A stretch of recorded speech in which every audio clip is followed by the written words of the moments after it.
नमस्कार। 2024 के चुनाव का रण खत्म हो चुका है। नई सरकार का केंद्र में गठन हो चुका है। अब अगला राजनीतिक घमासान 2027 में उत्तर प्रदेश में मचेगा। इसके लिए सभी पार्टियों ने अपने कील कांटे और तीर तलवार दुरुस्त करने शुरू कर दिए हैं। आगामी कुछ माह के बाद उत्तर प्रदेश में 10 विधानसभा सीटों पर उपचुनाव भी होना है। सभी पार्टियां अपनी अपनी रणनीति उपचुनाव के लिए बनाने लगी हैं।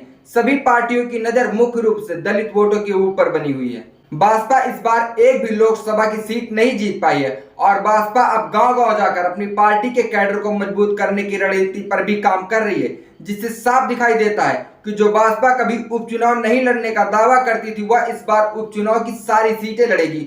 दूसरी तरफ सपा प्रमुख अखिलेश यादव अपने पिछड़ा दलित और अल्पसंख्यक यानी पीडीए के फार्मूले को आगे बढ़ाते हुए दलितों को अपने पाले में करने की भरसक कोशिश करेंगे। इस बार भी अच्छी संख्या में दलितों ने इंडिया गठबंधन यानी कांग्रेस और समाजवादी पार्टी को वोट देने का काम किया है।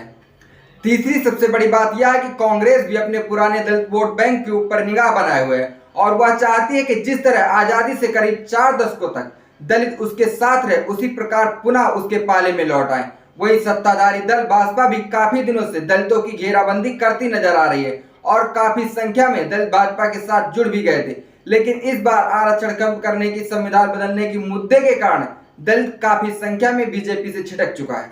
वहीं इन सब सियासी खिलाड़ियों के बीच दलित राजनीति में एक नया राजनीतिक खिलाड़ी चंद्रशेखर आजाद भी ताल ठोक रहे हैं। चंद्रशेखर आजाद की पार्टी भी उपचुनाव की 10 की 10 सीटों पर चुनाव लड़ने की तैयारी कर रही है। यानी अब अगले सबसे बड़ा राजनीतिक घमासान उत्तर प्रदेश के 2027 के विधानसभा के चुनाव में होगा।